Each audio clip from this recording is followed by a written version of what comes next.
Hello दोस्तों, स्वागत है आपका राम मान जी के चैनल पर एक कदम सफलता की ओर। तो दोस्तों, जैसा कि आपको अवगत है, अगर नहीं है तो मैं अवगत कराता हूँ।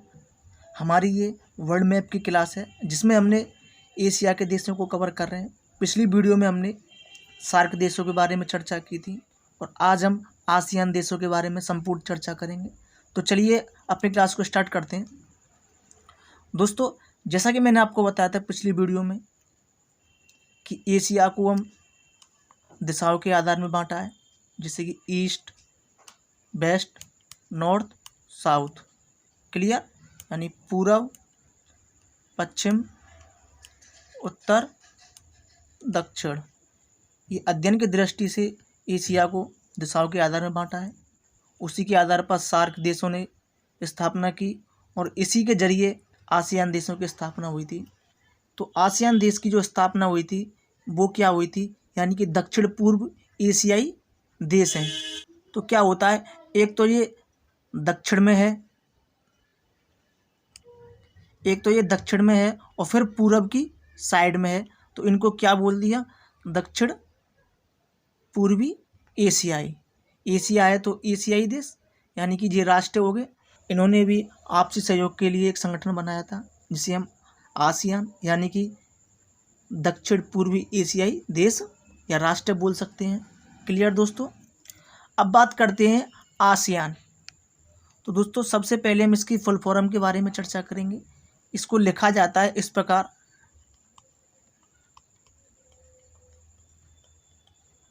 इसको इस प्रकार लिखा जाता है और इसकी जो फुल फॉर्म बनती है वो association of south east Asian Nations. Clear? क्या बनती है?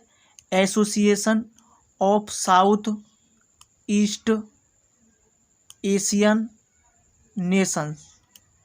क्लियर? हिंदी में क्या बोलते हैं इसको? दक्षिण पूर्वी एशियाई राष्ट्र। क्या? दक्षिण पूर्वी एशियाई राष्ट्र। क्लियर? आगे अब इसमें कितने देश आते हैं? तो इसमें जो देश आते हैं वो 10 देश आते हैं। क्लियर दोस्तों? कितने देश आते हैं इसमें? इसमें 10 देश आते हैं। जब इसकी स्थापना हुई थी, इसकी स्थापना कब हुई थी? 8 अगस्त 1967 को। 8 अगस्त, क्लियर? 8 अगस्त 1967 को हुई थी। उस समय इसमें इंडोनेशिया, मलेशिया, फिलीपींस, सिंगापुर और थाईलैंड ने इसका संगठन किया था। तो चलिए अब आगे हम देखते हैं कौन सा देश कहाँ पर स्थित है। तो दोस्तों, सबसे पहले जो हमारा देश आता है, इसमें कौन सा देश आता है? तो सबसे पहले हमारा म्यांमार देश आता है, यानी कि म्यांमार। क्लियर? उसके बाद जो देश आता है इसमें थाईलैंड आता है। थाईलैंड के जस्ट ऊपर लाओस, और लाओस के जस्ट नीचे के आता है कंबोडिया, और इधर आता है वियतनाम।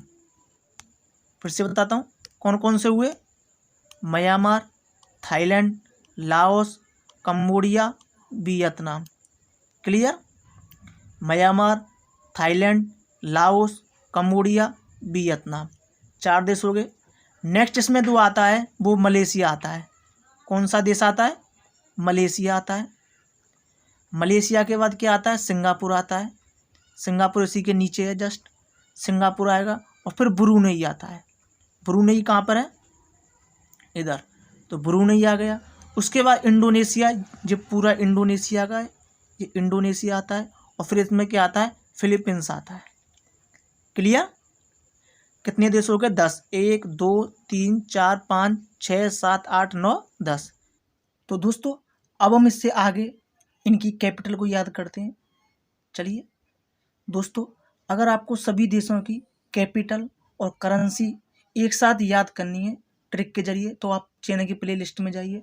उधर आपको सारे एशिया देशों की ट्रिक मिलेगी जो कि करेंसी और कैपिटल के साथ में याद कराई गई हैं।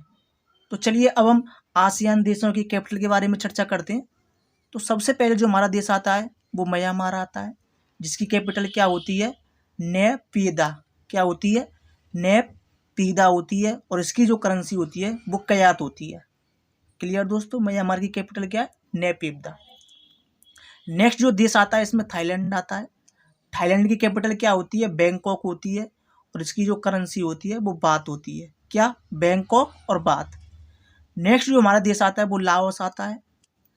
लाओस की जो कैपिटल होती है वो वियंतियन होती है, और इसकी जो करेंसी होती है वो कीप होती है।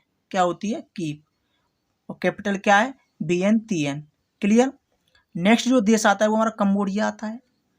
कंबोडिया की जो कैपिटल होती है वो नोमपेन होती है। क्या? नोमपेन। और इसकी जो करेंसी होती है वो रियल होती है। क्या? रियल। क्लियर। कंबोडिया की नोमपेन, रियल इसकी करेंसी है। नेक्स्ट है वियतनाम। तो वियतनाम की जो कैपिटल है वो हनोई है, और डॉग इसकी करेंसी है। क्या है? हनोई और डॉग। क्लियर। नेक्स्ट आता है हमारा देश मलेशिया। क्लियर। मलेशिया की कैपिटल क्या है? कुआलालंपुर। क्या है? कुआलालंपुर। और रिंगिट इसकी मुद्रा है, यानी कि करेंसी है रिंगिट। क्लियर। नेक्स्ट जो हमारा देश आता है वो कौन सा आता है हमारा? नेक्स्ट सिंगापुर आता है, और सिंगापुर की जो कैपिटल होती है वो सिंगापुर होती है, और डॉलर यहाँ की करेंसी होती है। नेक्स्ट जो देश आता है वो ब्रुनेई आता है। क्या? ब्रुनेई आता है। ब्रुनेई की जो कैपिटल होती है वो बंदर शहरी बेगावान होती है। क्या? बंदर शहरी बेगावान होती है, और डॉलर इसकी करेंसी है। डॉलर इसकी करेंसी है। क्लियर दोस्तों। नेक्स्ट हमारा जो देश आता है वो इंडोनेशिया आता है।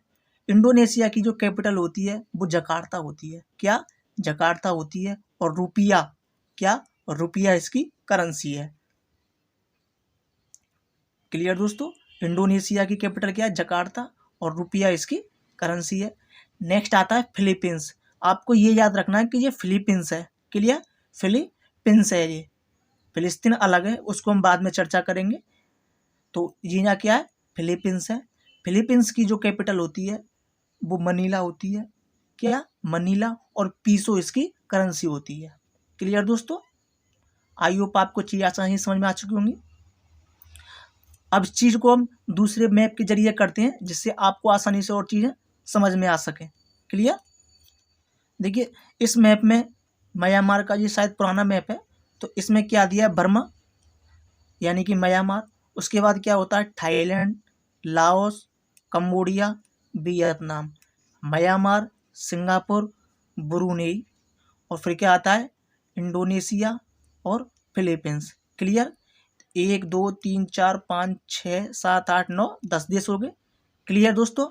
अब इनकी कुछ विशेषताओं के बारे में जानते हैं। जैसा कि आपको पता है कि जो थाईलैंड है वो सफ़ेद हाथियों का देश कहा जाता है। क्या? थाईलैंड वो सफ़ेद हाथियों का देश कहा जाता है। क्लियर दोस्तों। म्यांमार के बारे में चर्चा करते हैं। तो दोस्तों म्यांमार का पूरा नाम बर्मा है। क्लियर। तो म्यांमार का पूरा नाम क्या था? बर्मा था, और यह भारत का हिस्सा था दोस्तों। लेकिन भारत शासन अधिनियम 1935 के जरिए इसे भारत से अलग कर दिया गया था। क्लियर। जैसा कि आपको अवगत होगा कि बर्मा में ही सुभाष चंद्र बोस ने आज़ाद हिंद फौज को लेकर एक नारा दिया था कि दिल्ली चलो। क्लियर। अब जो बात करते हैं वो हम करते हैं किसकी? लाओस और कंबोडिया, वियतनाम की। तो जो हमारे ये देश हैं, ये 3 देश दोस्तों, कौन कौन से? लाओस, कंबोडिया और वियतनाम। इनको हम तीनों को फ्रेंच ईस्ट इंडिया देश कहते हैं, यानी कि यहाँ पर पहले किसका कब्जा था? फ्रेंच ईस्ट इंडिया का कब्जा था, इसलिए हम इन तीनों को फ्रेंच ईस्ट इंडिया देश कहते हैं। किनको? लाओस, कंबोडिया, वियतनाम को। क्लियर दोस्तों। अब नेक्स्ट जो बनता है वो इंडोनेशिया बनता है। काफ़ी बड़ा है, मतलब द्वीप समूह है। जैसा कि आपको अवगत होगा कि दुनिया का सबसे बड़ा द्वीप समूह कौन सा देश है? तो वो इंडोनेशिया है। क्लियर दोस्तों। दुनिया का सबसे बड़ा द्वीप समूह इंडोनेशिया है। इस देश के पास, यानी कि इस इंडोनेशिया द्वीप समूह के पास कितने द्वीप हैं? कम से कम 13,000 14,000 द्वीप समूह। क्लियर दोस्तों। कम से कम 13,000 द्वीप हैं इस समूह के पास। क्लियर। तो दोस्तों आई होप आपको सारी चीज़ें आसानी समझ में आ चुकी होंगी। तो आसियान देश की स्थापना के बारे में मैंने बताई दी आपको, सब चीज़ें हमने चर्चा की। तो इसमें कौन कौन से देश हैं? Myanmar, Thailand, Laos, Cambodia, Vietnam, Malaysia, Singapore, Brunei, Indonesia, Philippines. Clear दोस्तों। तो ये चीज़ें आपको समझ में आ चुकी होंगी। तो दोस्तों जो आगे की चर्चा है और जो आगे के देश हैं हम नेक्स्ट वीडियो में चर्चा करेंगे सीक्वेंस वाइज। तो मिलते हैं हम नेक्स्ट सेशन में नेक्स्ट वीडियो के साथ। जय हिंद।